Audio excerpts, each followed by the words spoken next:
আসসালামু আলাইকুম। সবাই কেমন আছেন? আশা করি সবাই ভালো আছেন। তো আজকে আমরা যাব টোকিওর উয়েনো পার্কে।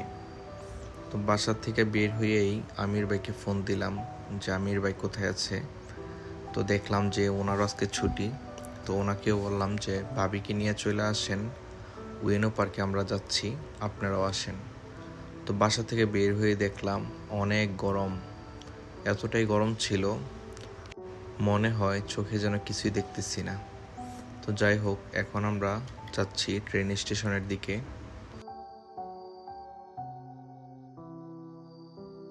তো স্টেশনে আসতে দেখি ট্রেন দাঁড়ায় আছে, মানে মাত্র স্টেশনে আসলো।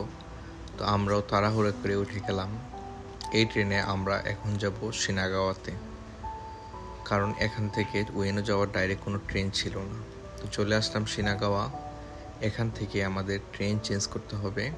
জাপানের ট্রেন স্টেশনগুলোর মধ্যে শিনাগাওয়া একটি বিখ্যাত স্টেশন এবং অনেকটা ভিড় থাকে, কিন্তু দুপুর টাইম হওয়াতে তেমন একটা ভিড় ছিল না। আবারও শিনাগাওয়া থেকে ট্রেনে উঠে পড়লাম। এই ট্রেন দিয়ে আমরা সোজা চলে যাব উয়েনো স্টেশনে।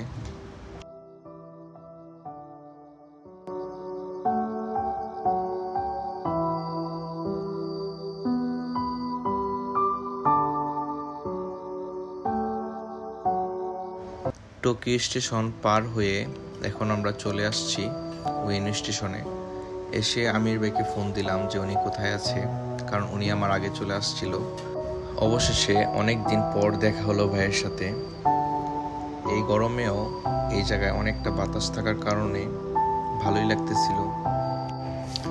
আমাদের এই ট্যুরটা হঠাৎ হওয়ার কারণে আমাদের কোনো কিছুই গোছানো কিংবা প্ল্যান করা ছিল না।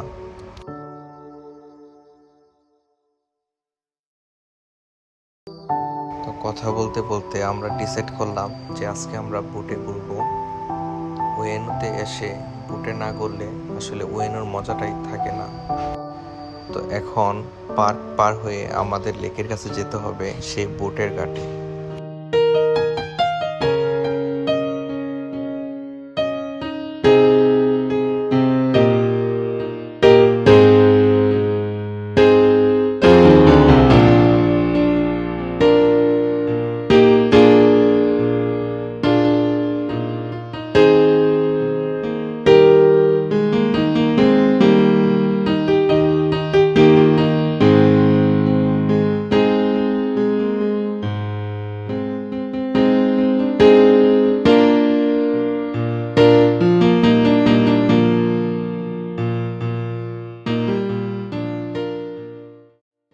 যাক, অবশেষে আমরা লেকের পাড়ে চলে আসলাম। অনেক রোদ থাকার কারণে ভাবতেছি কিছুক্ষণ রোদটা একটু কমে গেলে কিছুক্ষণ পরে আমরা বোটে উঠি। লেকের পাশে অনেক বাতাস ছিল, তো এই রোদেও বাতাসটা উপভোগ করার মতো। আমরা যাচ্ছি এখন ওপারে, কারণ ওপারে গাছের নিচে অনেকগুলো টুল পাতা আছে, যেখানে বসে সবাই মিলে একসাথে আড্ডা দিব।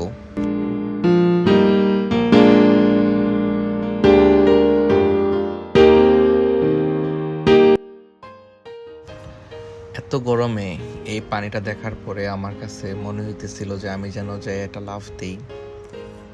তো লাফ দেওয়ার জন্য কি করা যায় ভাবতে ভাবতে তো আমাকে বুদ্ধি দিল যে একটা নৌকা ভাড়া নিয়ে আমাকে কেউ একজন ধাক্কা দিয়ে ফালাই দিব।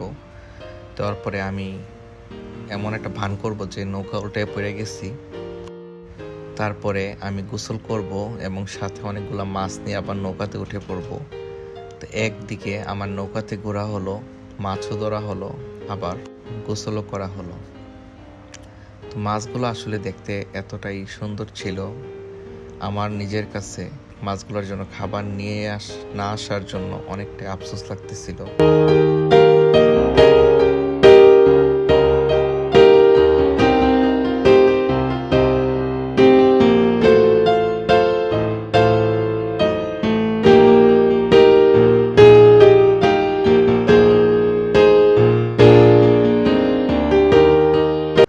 প্রচণ্ড গরম আর অনেক রোদ থাকার কারণে এখানে বেশিক্ষণ দাঁড়ানো যাচ্ছে না।